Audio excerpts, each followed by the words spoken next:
Patch 3.19. Varus. You got a buff. Okay. I'm okay with that. Alright. Jinx level 2. Now creates her first Big Death Rocket on level up. Nice buff. Pretty solid. Makes her more powerful for sure. She struggled to be competitive for some time. Turns out emptying your hand is a hefty price to pay. We're giving level up Jinx the Death Rocket up front to reward her Gambit, even if she doesn't stick around to see the explosion. So now you can just drop Jinx as the last card and guarantee a rocket. That's pretty solid. That's very, very consistent. That can make the difference. Good one. I like that. Very cool. Huh. So I'm trying to make this acronym happen. Yeah. It's not happening. Jax, level 1. If equipped allies have... Okay, so big buff to Jax. 12 is so much easier to hit than 15. He found some footing alongside Vayne and her support cards, but he still doesn't feel like the start of the show or his origin. We're lowering his level up requirement to give the Grandmaster at Arms a chance to continue to shine once tumbling gets a little tougher. Okay. Solid as well. Nothing crazy, but solid. Alright. Snip, snip, snip. Wow, that's a buff. Holy crap. That means Frostbite no longer stops it. We don't want leveling up your champion to feel like a downside when we can avoid it. With that in mind, we're giving a little Gwen a minimum of 2 damage to make sure she'll always take at least a little bit off the top, even when being stunned. Wait, so that means things like Vengeance and Stun don't work anymore? What? Wow. That means even if you kill her... No, but listen. Drain 1 from the enemy Nexus 1 time for every 2 power Gwen has. And it says minimum 2 times. So even if Gwen has 0 power, meaning she was killed by Vengeance, she should still do it. It should still drain, too. Because before, if Gwen had no power, meaning she was killed, that's why it no longer drained. That's why the original Gwen actually does drain, and the second one doesn't after Vengeance. When another ally gains power... So, drain 2 from the enemy Nexus. The reason this didn't work is that the amount you drain is based on her power. So killing her means the power is essentially 0. Now that the drain 2 is minimum, it means this will still drain even if you Vengeance. That's a huge buff. That's a big buff. Alright. Nerfs. Seraphine, you've... Oh my god. That's a big nerf. Seraphine's debut went viral before we knew it. We've increased her quest to slow her down. Her level up combos and lean into the new to stretch for new spells to get Sarah to truly pop star off. That's a good nerf. I like it. I like that nerf. But it's huge. That's a huge nerf. It is. But that means I'm more likely to play her now. I like this nerf. Very solid. Okay. Good nerf. And I still like her as a card. Awesome. Good nerf as well. If Seraphine is getting nerfed, it must be the cool thing to do. We're looking to soften the more random-driven aspect of Seraphine's package to make playing against her a little less frustrating. While Fan Club Person stood out as the loudest offender, we'll be keeping an eye on this package as a whole over time. Good nerf as well. 5 cost is, yeah. This is still playable, I think. Timelines buff? True.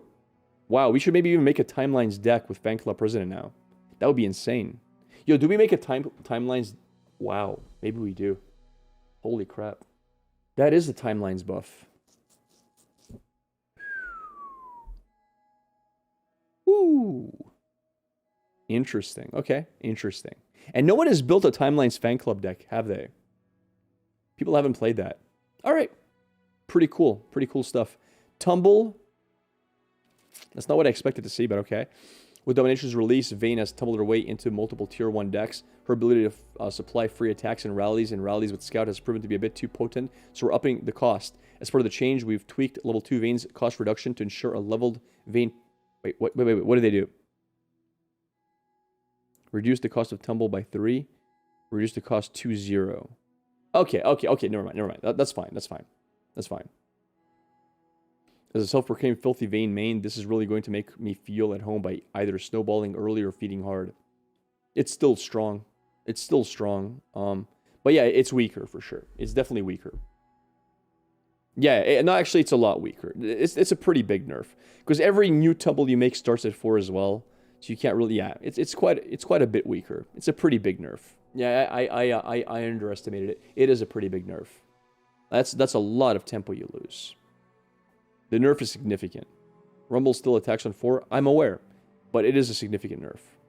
She's still strong. She is. She is. But the nerf is still significant. Why is President nerf a buff to timelines?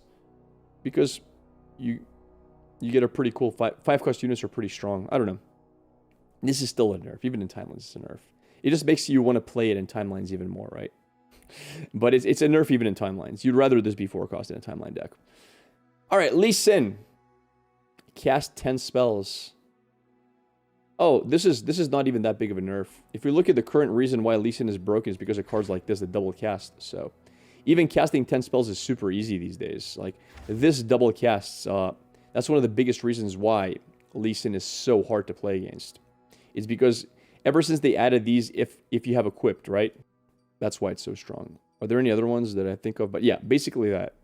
The double casting cards make him extremely powerful. So, with the introduction of equipment and tools like Tailstones and Cultist spells, targeting allies and spamming spells has become easier than ever. We're increasing the number of some of the biggest benefactors to compensate for their new toys. Yeah, okay. They basically said what I said. Yeah, I agree with this. He's still very strong in the right kind of deck. One more countdown. That's a solid nerf. That's solid.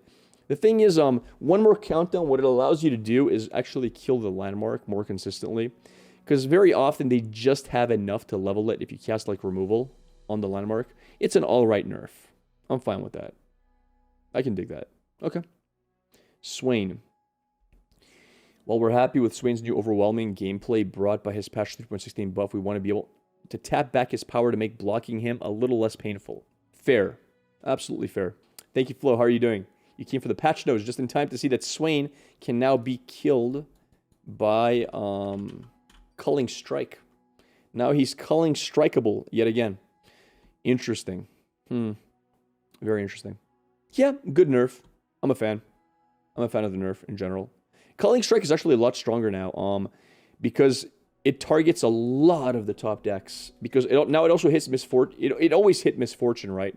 But if we look at in the meta, like what has the highest win rate, Ezreal, Seraphine all get hit by Culling Strike. Vayne gets hit by Culling Strike, although it's not the best because this deck has a lot of buffs. Elise, Gwen both get, like this entire deck gets hit by it. Quinn gets hit by it. Misfortune gets hit by it. And now Swain added to it. Like literally every single champion except for Fiora in all of the top decks gets hit by Culling Strike. Victor also, yes, I'm aware. So this makes Culling Strike a lot stronger. Now that, because Swain is one of the highest win rate champs in the game. So yeah, very, very cool. I like the change. Ionian tells us, people said I should look at this one. Change. Well, I'm not playing it anymore. I never played it for the Homecoming. Gruesome Theater, Ritual Renewal.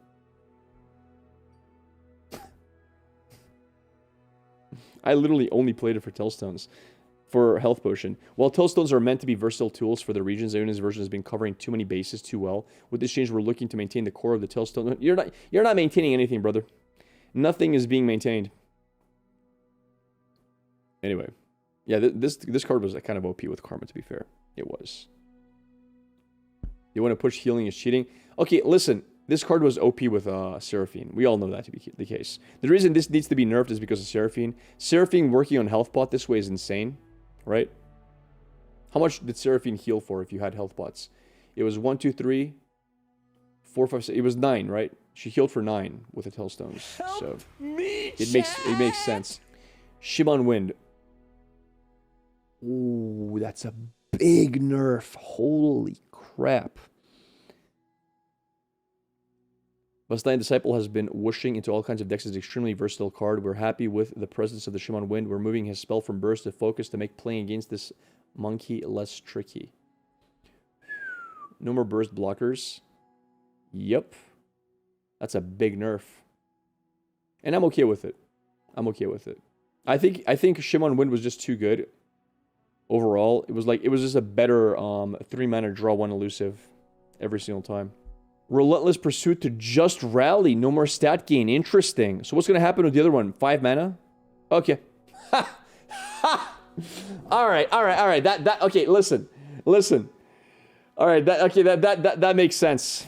That makes sense. Yep. All right. Demacian 2 premier rally spells have been meta forces since before Garen learned how to use a sword. With With a wider card pool, getting extra attacks is acting as a strong force multiplier, occasionally ending games in a way that feels premature. Alongside with tumble change, we're looking to tone back the efficiency of free attacks as a whole. I'm a fan of these changes. I really am.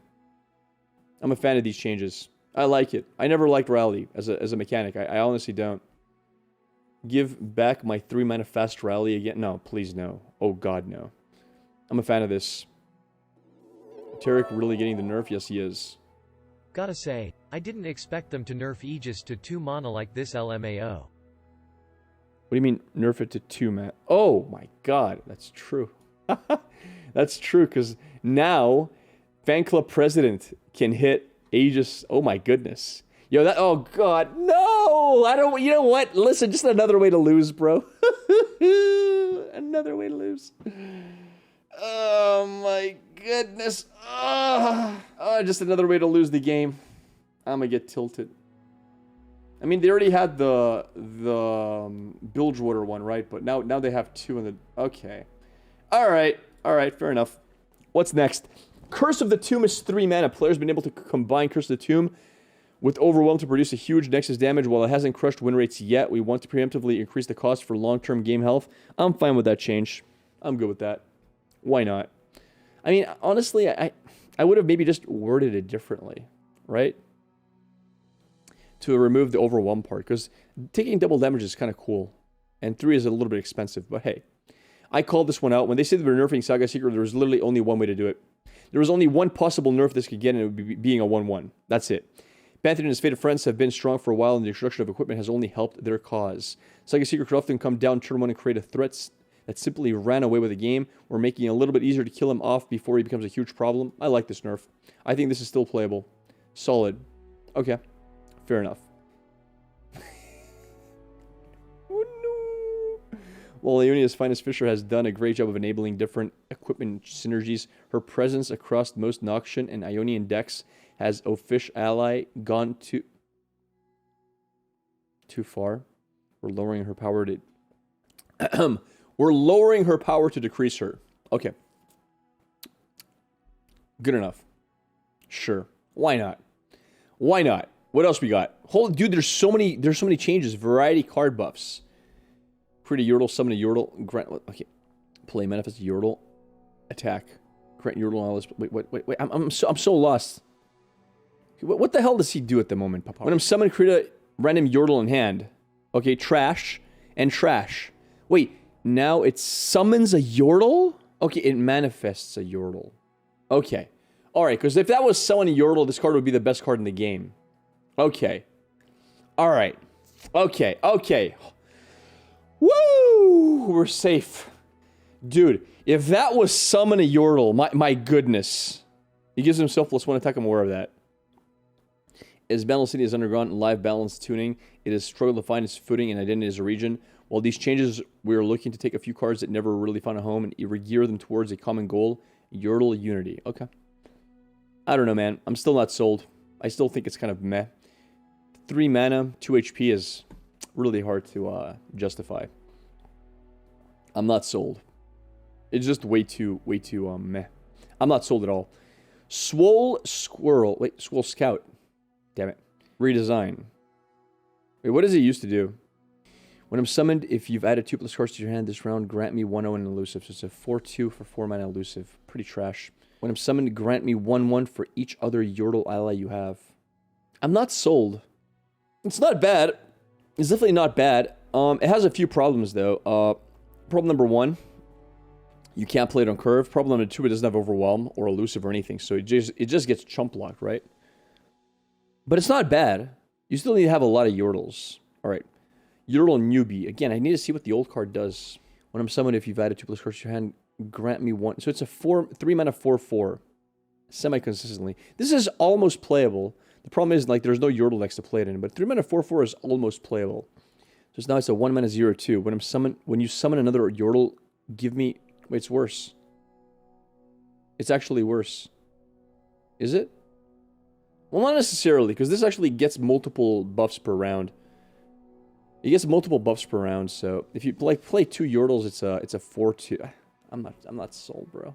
1 mana 4/2 some of the time. Like, on what turn is it going to be that, though? Like, on turn 5? Because mana 1, he does literally nothing. You play him on turn 1, he does nothing. So he doesn't actually even push aggro. If you play him on... If you're on attacking on 2, you play him on mana 1. On mana 2, he's a 2-2. Like, nah. I'm not sold. I'm really not sold. Shatter. Okay. Wait. Yeah. We want to cement for earlier in the region. Okay, I'm not sold. We're looking to position Frostbite as a more desirable tool for the regions as a whole. It's been a little while since we buffed Frostbite. Alright, let's see what this is. That's a nice change. That's a significant change. Yo. That's a good change. Holy crap. That's a big buff to the Wolf. Because before, Wolf dies to Mystic Shot, which really sucked. Now this is really annoying to kill. Yeah, this is a big change. I'm a fan of this. You might actually see Wolves taking vengeances now. Not even kidding. Because your concern is like hard, like soft removal, like get excited. Furlier has so many ways to buff HP. It dies the quietest. This is true. It actually does die the quietest. That's a good point. But quietest is only one card. There's so many more damage cards. Gift for Renekton. Alright, Troll Scavenger. So this was a 2 mana 3/4. Sorry, it was a 2 mana 4/3. That's a good buff. No, it's a 2 mana 3/4. That's solid.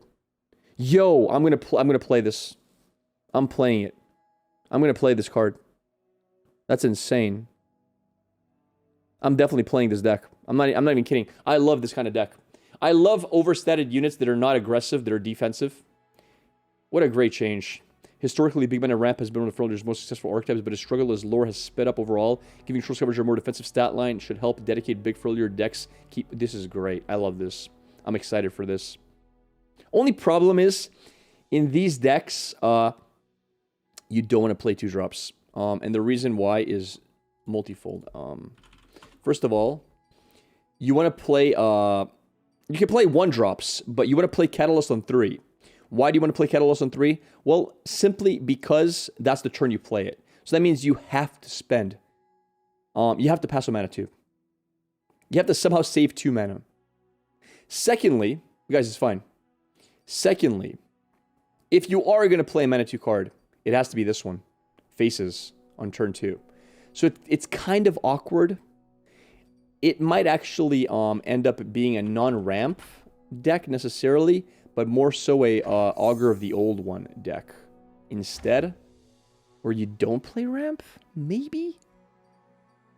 I'm not sure yet. We'll figure it out, though. We'll see what we do. But still, pretty cool change. This was needed. 5 damage is 1 damage too low for this card. Honestly, this was a needed change.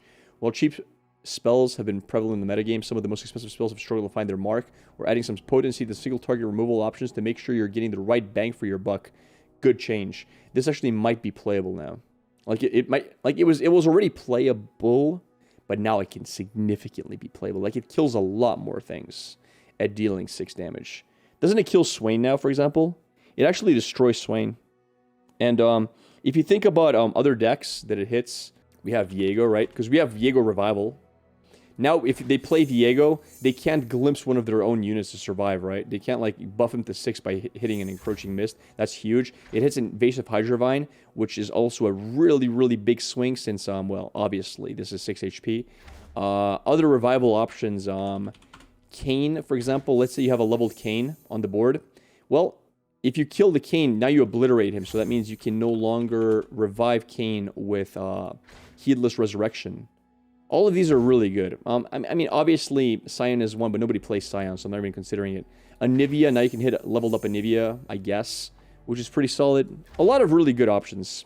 Like, the Obliterate is no joke. And it's fast speed. That's the biggest thing I want to point out. Fast speed Obliterate's kind of scary. Very cool. Ooh, you don't say. Heal my Nexus?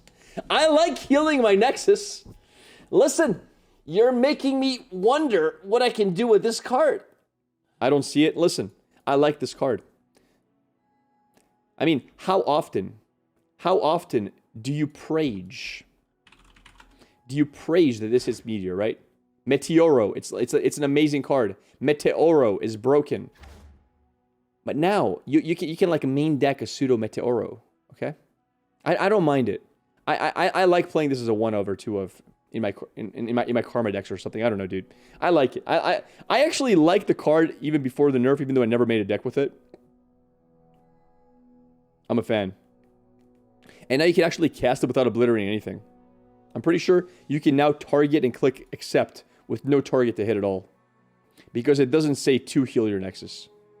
You must be trolling? I'm not trolling. Because obliterate is very strong. This is extremely strong in certain metas. Not in the current meta, but Viego metas, this card is amazing. Kaisa metas, this card is pretty solid as well. There's a lot of metas where this is actually decent. Metas where you need to obliterate instead of kill because of revival mechanics. Is it on cast? No, it's after resolving, obviously. It has to resolve in order to heal. But yeah, I like the card. And the landmark part is actually significant too. Alright, what is this? Countdown 1 more. Okay.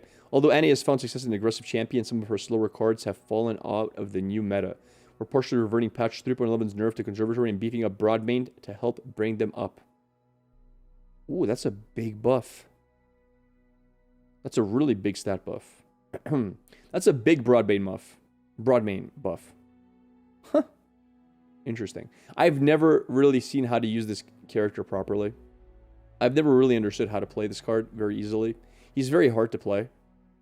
Like, what is the best way to build around him? Like, is it like make it rain with like Twisted Fate, for example? You need stuff that like injures the entire board. Use it on your Leona height. Yeah, I know. But still. Still, that was a viewer deck, but I know, but like, I'm not sold. Play him in a Scargrounds deck? Maybe. He somewhat worked. Yeah, sort of. Alright. Still a really good buff. Like, this was 2-4 was just way understated. We feel like Seinen is a healthy option for any decks, and its nerf and patch 3.16 hit harder than we had hoped. It turns out that the extra tails were really important. With other Ionian nerfs in the patch, we have decided to revert this change when asked for a comment. He said, my bad. Alright, sure, why not? I don't really see a big difference. It's whatever. 3-3-3-5. Alright, sure. It's a revert, yeah. Lauren Duelist. Redesign. So what did he do? He gave somebody Challenger. He was a 4-2, right? Give an ally Challenger this round. Yeah, 3 mana 4-2. Yeah, trash card. 2 mana 2-2. Okay, better stats. Play Grand Challenger. Oh. Renekton? Wait, what? Wait, yo. That's Demacia. Holy crap. Really cool on Akshan. Pretty cool on Jax. Right? Pretty cool on Jax. Pretty cool on Lucian. Pretty cool on Draven. Pretty cool on Katarina. Pretty cool on Zed. Echo. Gwen. Jace. Jinx. Kindred. Renekton's amazing, obviously. Shen. Like, I would play this in a Shen deck, obviously. Because Shen with Challenger, on the turn he's played with Barrier is insane. And actually tempos really nicely into a Shen. And usually, like, the problem with Shen is, like, you don't want to get chump blocked by a big attack dude, so you, like, that's pretty solid. Yasuo. Like, there's so many cards. There's Garen. Kaisa is really solid with Kaisa. Because now you have a way to give Challenger, right? The Grand Challenger to her. Wow, that's a really cool Kaisa card. Karma's not a Karma chat. It's not cool. Quinn, she's pretty solid as well. Yeah, very cool card. I'm a fan. And that's just the champions, right? Like, there's so many units you want to consider. Spicy card, man. This will definitely see play. With the nerfs of Demacia Rally cards, we want to make sure the region still maintains its appeal. We're buffing Duelist to give it a little back by leaning into some Demacia other strengths, and will be keeping an eye on the region's health over time. You know what deck I would play this? What I would play this in? Not even joking. I would consider playing this in my Undying decks. And the main reason why is twofold. First of all, like, playing it in Undying, it curves out nice because you're forcing the Undying to suicide. So, first of all, it's growing the Undying and it's a free removal. But second of all, in an Undying deck, you're probably always playing Kindred as well. And this having quick attack and forcing, like, that's pretty solid as well. So, it's like a double benefit. I like that in Undying decks as well. So, I like that. It's pretty cool. It curves out really good into Undying. You don't replace... no shot, of course it's not better than single combat. But you're not replacing single combat. But Grappler, I don't want to remove single combat. What does one have to do with the other, bro? Ibaros. No, it's like 4 weeks too late. I already got hushed to death, bro. Stop it. They already hushed my Ibaros, bro. Well, Saladin should be an effective tool against cards like Ibaros. Killing the Darken outright was too harsh. With 1/1 base, Ibaros will at least be left barely standing post silence. Making him a 30-30 instead of 20-29 is just what he needs to push him over the top. Anyway. Safety Inspector.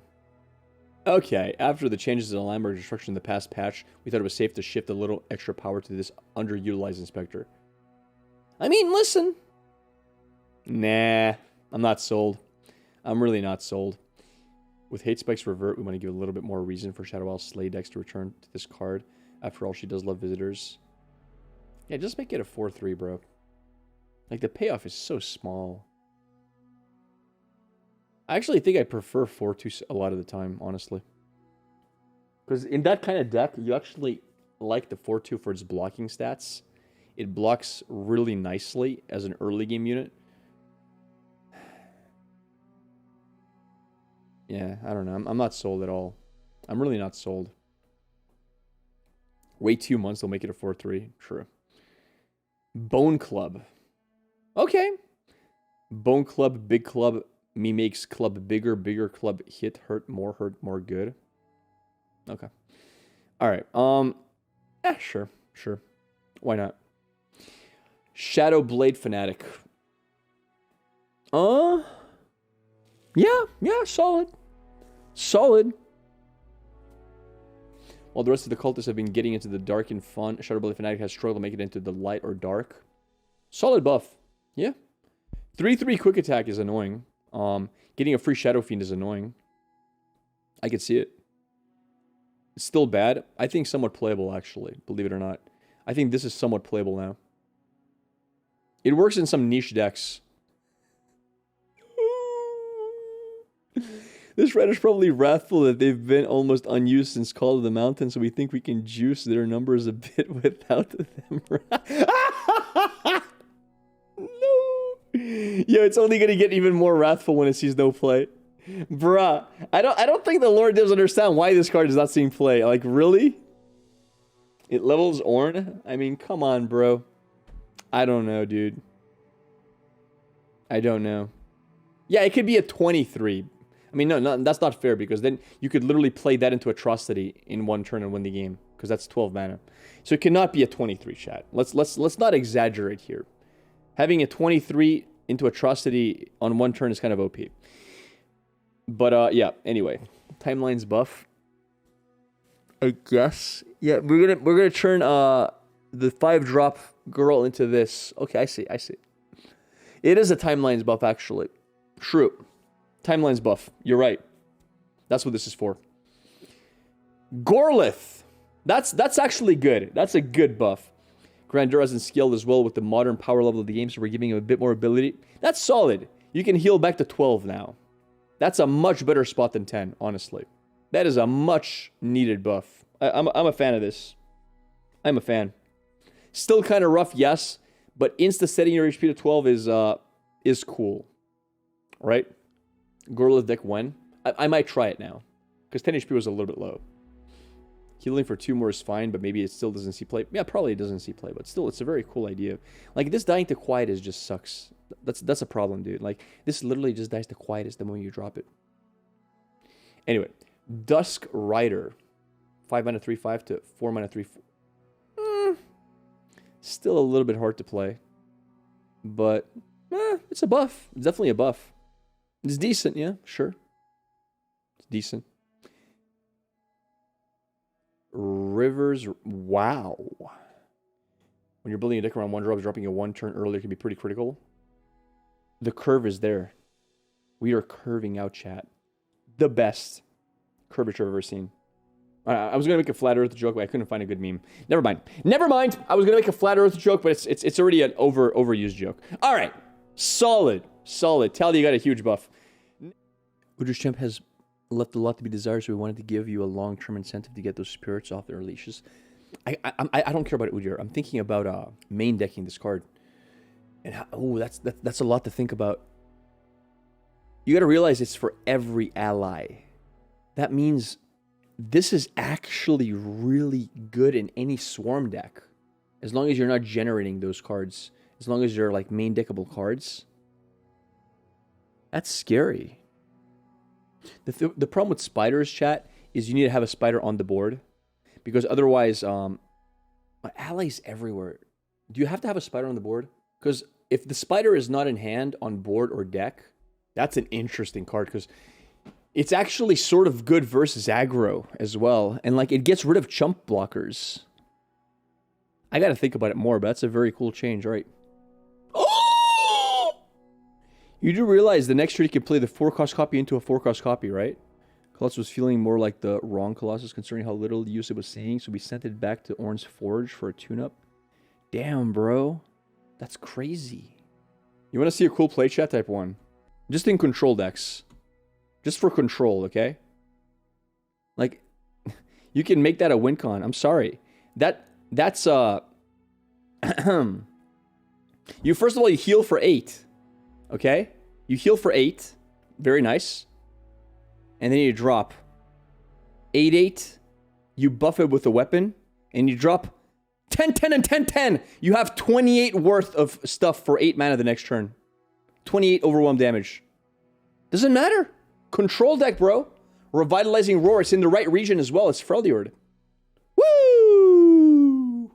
But Grappler, how are you going to survive until mana tank? Grappler aggro's everywhere. Is that what you're saying to me? Ha! I got my boy. I got my boy Troll Scavenger to help me out. That's right. All right. This is going to be fun. I got some ideas. I've got some ideas in my mind. Darky Ballista, no self-damage on equip. Okay. Well, the health cost of this Darkin was a unique mechanic. It was also not really justified by the strength of the card. Now we understand better how equipment plays. We feel like the Ballista can come without a drawback. Interesting. Okay. Alright. Patholist Ancient. Costs 2 less for each unit recall this round. Struggling to find any paths into the back row, so we wanted to give a recall deck a way to really feel like they're cheating him into play. I mean, yeah, it's cool with Homecoming, sure. Do you play him? Does he really take a deck building slot? Maybe. Maybe he does. But how often do you recall 2 units in 1 round? Almost never. Like, maybe this he's playing an Ari deck. Like, that's all I'm thinking. Like, in an Ari deck, it's actually not bad. Like, this is Swarm and Ari, right? Ari does not mind this card. In an Ari deck, this is actually very solid. Because Ari always recalls a card every turn, and you usually play a second recall, like, the defense stuff, so... Solid. Solid. An Ari follower? Okay, got it. Okay. I can see this maybe seeing play now in Ari decks. Yeah, sure. Wouldn't Homecoming make him free? It would, yes. But how often do you play Homecoming to make it worthwhile? Solid. Solid in Ari. Void Seeker. Oh my god, I literally talked about this card like, what, 3 to 4 days ago? Now can hit champions after you've evolved. Now that's a good card. 1 mana deal 3. In evolved decks. That is a solid card. Okay. Now it actually works. Because I was running this in some deck where I generated it. I'm like, holy crap, this deck is the worst deck I've ever seen. While Kaisa's seen a good deal of play since her release, Void Seeker never really found a way into the evolved decks because of its restrictive nature. Now it can develop into a serious removal spell. Yeah, agreed. Solid card. Bandle Tellstones. What the hell is Keeper's Verdict? What the hell is... Okay, Electro Harpoon, I know what it is. Oh, Keeper's Verdict. That's... Okay, I know that. Okay. The Tellstones were playing too slowly for a region that prefers to stay aggressive and low to the ground, so we're switching out their slow removal spell for a more aggressive one. Yeah. Okay. Okay. I can see it. Man! Big patch notes. Holy crap. A lot of new skins. Spirit Blossom Teemo's kind of cool, I gotta admit. It's kind of spicy. That's the only one that's spicy, though. I cannot look at Yasuo with pink hair, I'm sorry. It literally looks like he's cosplaying... What's her face? Seraphine. It literally looks like he's cosplaying a Seraphine. Like, what, bro? No. Anyway, competitive. The world's regional qualifier, sure. If you're one of those lucky players who qualified, nope. Make sure to keep an eye on the email. Got it. Fix visual bug where... Okay, wait. Matchmaking has failed, bug is gone. Matchmaking failed, bug is gone. La la la. Nope. Nope. Nope. Nope. Nope. Nope. Nope.